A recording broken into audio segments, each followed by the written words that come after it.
Hello everybody, I'm going to do a little update today, but I also wanted to talk about my auto top off in the Red Sea Reefer 750 XXL.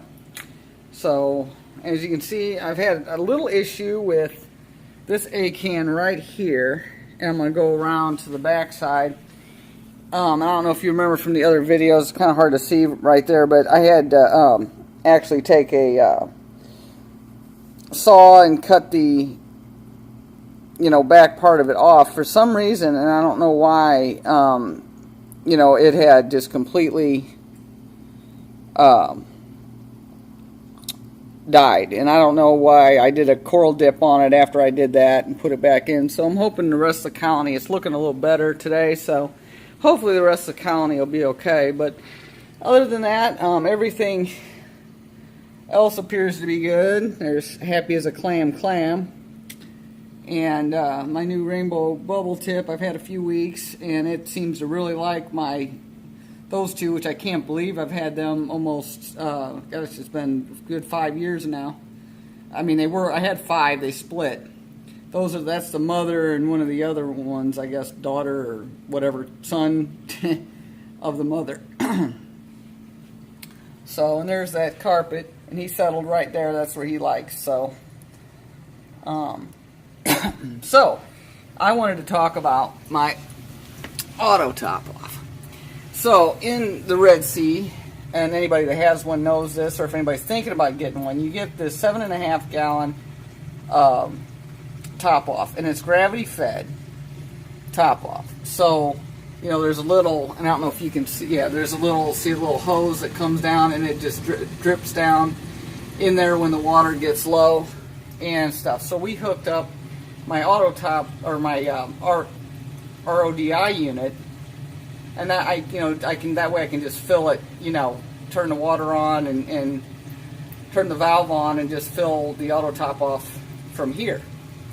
However, I decided, as you can see, I feel like that makes it kind of hard to work in the sump area.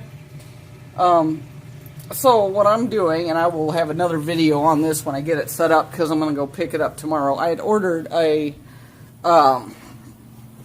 10-gallon Brute trash can. And Brute trash cans, as probably you guys know, is food grade. So I'm going to put it in here. Of course, this will be cleaned up. This is my old auto top off, which is a Tunzi, which I do like the Tunzi auto top off. It's done really well. I've had it for several years, and one time the pump did go out on it, and I bought a new pump for it. So, but it has held up pretty good. So I'm gonna go ahead and set up that Brute trash can, which is 10 gallons, fill it up, and put my old top off system in it, and I'm gonna run it up through, up through see, there's an opening in here. I don't know if you guys can see that from here, but that's an opening. So I'm going to run the top off in there. So as soon as I get it set up, I will go ahead and show everybody. And so I'm going to put it in here. And luckily, it's round like a regular Brute trash, like a regular Brute trash can. And obviously shorter because it's 10 gallons. Because I have 32 gallons, 2 of them in the basement for the, RODI water and everything. So luckily it's below my electrical stuff. So it'll be like right down here, something like that. So I was happy about that, because I had to do some measurements. So I wasn't sure if it was going to work, because I didn't want to, I don't want to have to be reaching, over it to unplug stuff or turn stuff on and off or whatever. So I have a lid that I got with it. So I'm just going to drill a hole in the lid to put the top off in there, keep the lid on it to make sure and keep dust and whatnot out of the units, or out of the can. So anyway, I will do another video as soon as I get that going. So, and give everybody an update on how that works in case anybody's in the same situation as me. So, anyway, everybody, other than that, everything's going fine. I will have to say that, and this is unfortunate for me, Lamarck's angelfish right here, which is fairly new, as you can see, he's occasionally eats the slime off and whatnot, nips at my A cans, which, as you know, the Genacanthus species of angels, which is what a Lamarck's is supposed to be as reef safe as you can get, and that's reef safe for an angel. So remember that there is no reef safe angelfish, even the Genacanthus species, can nip at coral, as I found out. So, which I knew that was always a risk, but I like fish more than I like coral, so I just hope he doesn't tear them up too bad.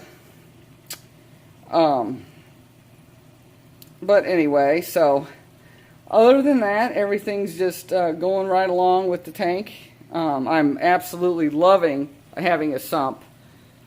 I wouldn't trade that for anything. I love being able to do a water change right out of the sump and not disturb anything in my main part of my tank. So anyway, other than that, everything's going just fine with the tank. And other than my coral issue and my acan nipping, Lamarck angelfish, as you can see that he's doing that right now. My flame angel, however, he hasn't bothered anything. Not a single coral, not my clam, or anything. And I hope nothing bothers my clam, because the clam is not, unfortunately, he's not a aura clam, or a maricultured clam. He unfortunately came right off a reef in Tahiti, so I really don't want anything to happen to my clam. But so far, nobody's touched that. Just, unfortunately, my acans, which, as we all know, acans aren't cheap either. So I'll keep my fingers crossed on that one. All right, everybody. Thanks for watching.